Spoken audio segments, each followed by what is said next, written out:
नवसारी नगर निगम क्षेत्र में घूमने वाले और बेसहारा पशुओं की समस्या तथा उनकी सुरक्षा को लेकर प्रशासन द्वारा महत्वपूर्ण कदम उठाए जा रहे हैं। सड़कों पर घूमने वाली गायों के कारण यातायात में बाधा उत्पन्न होती है और कई बार दुर्घटनाएं, लोगों के घायल होने की घटना भी सामने आती है। इस स्थिति को नियंत्रित करने के लिए निगम द्वारा ऐसे पशुओं को पकड़कर विशेष आश्रय स्थलों में रखा जा रहा है। पशुओं के बेहतर प्रबंधन के लिए निगम द्वारा हाल ही में खंभलाव में लगभग 1000 पशुओं की क्षमता वाला एक बड़ा कैटल कैंप तैयार किया गया है। हालांकि इस कैंप को पूरी तरह से चालू होने में अभी लगभग 15 दिन का समय लगेगा। मौजूदा आश्रय स्थल में पशुओं के लिए हरा और सूखा चारा उपलब्ध कराया जा रहा है। यदि कोई पशु बीमार होता है तो उसका उचित उपचार भी किया जाता है। इस नेक कार्य में कई सामाजिक और सेवा संस्थाएं भी सहयोग दे रही है।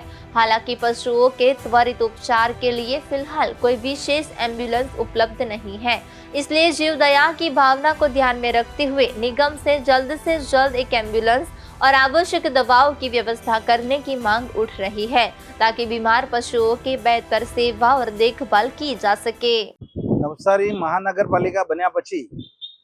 लोकोने जे मुश्केली पड़ती थी रखड़ता ढोर द्वारा कोई इंजर्ड थई जाए, कोईनुं मृत्यु थाय ने कोईने फ्रेक्चर थाय, ए मेसेज ज्यारे महानगरपालिका बन्या पछी विचार्युं के एने कई रीते झड़प दूर करवामां आवे तो एना माटे अहींया जे रखड़ता पशुओ छे शहेरमां एवा लगभग 250 पशु आपणी केपेसिटी छे ए प्रमाणे अहींया पकड़ीने राख्या छे। અહીંથી 8 ગામ પાસે આવેલા ખંભલાવમાં જે મહાનગરપાલિકા દ્વારા નિર્માણ થઈ રહેલી પાંજરાપોળ એની ગઈકાલે મેયર સાહેબ સાથે વિઝિટ કરી અને એ વિઝિટમાં જે ક્ષતિઓ હતી એ દૂર કરવા માટેના એક લિસ્ટ બનાવીને મેયર સાહેબને આપ્યું ને મેયર સાહેબે પણ અને આપણા કમિશનર સાહેબે પણ પોઝિટિવ લઈ અને સુધારા વધારા કરવાનું કામ કર્યું છે। અહીંયા આવ્યા પછી ખાસ મોહિત અને સાજન ભરવાડ કે જે લોકો અવારનવાર આ રખડતા જે પશુઓ છે એના માટેની ખૂબ ચિંતા હોય છે, એવા અહીંયા પકડેલા પશુઓને કદાચ ખોરાક ઓછો મળતો હશે એવું લાગ્યું અને એની જ્યારે ટેલ નાખી ત્યારે જીવદયાનું કોઈ કામ હોય અને એ કામમાં કદાચ આપણે પાછા ન પડીએ એના માટે આજરોજ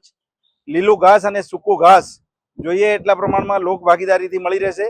એમાં સૌથી પહેલ આજે મેં પ્રકાશભાઈ સવાણીને જાપાન વાત કરતા એમના દ્વારા અને મારા સમર્થનથી મારા ભાગીદારથી એ બંને કામ આજે આપણે નવસારી મહાનગરપાલિકાના મેયર શ્રી અશોકભાઈ ધોરાજીયાના હાથે નિરણ કરાવી આ એક યાદગાર રહી શકાય એવા દુધિયા તળાવના પોઈન્ટ પર ધોરાજીયા સાહેબને જ્યારે બોલાયા ત્યારે એમણે કીધું કે એક બહુ સારો કહી શકાય એવો માહોલમાં આ ગૌ માતાનું જતન થઈ રહ્યું છે તો આપણે ત્યાં શિફ્ટ કરીએ એ પહેલાં અહીંયા એમને પૂરું કામ મળી રહે, પૂરું ઘાસ મળી રહે એવા આપણા ખાસ પ્રયત્ન રહેશે। અને મેયર સાહેબની જે લાગણી છે પશુ પ્રત્યેની, મૂંગા પશુઓ પ્રત્યેની, એ લાગણીને હું કહું, મારા શબ્દમાં કહું તો કદાચ એ એક પશુ પ્રેમી અને જીવદયા પ્રેમી મેયર છે અને આ નગરને આવા જ મેયર મળ્યા છે એની અમારા માટે બહુ ખુશીની લાગણી છે અને આ નગરને વેગવંતુ બનાવી નગરના વિકાસમાં સિંહ ફાળો આપશે એવું ગઈકાલે એમના સાથેના પ્રવાસમાં મેં જોયું છે। તો આ સમયની માંગ સાથે man of emergency Mahendra Darbar. Navsari municipal corporation વિસ્તારની અંદર જે બિનવારસી ગાયો હોય છે, ટ્રાફિકને અડચણ થાય, કોઈને ક્યારેક મારી પાડે એટલે કોર્પોરેશન દ્વારા એને પકડીને અહીંયા જે આપણે ઊભા છે ત્યાં રાખવામાં આવે છે। 200 કરતાં ઉપરાંત પશુઓ અહીંયા છે।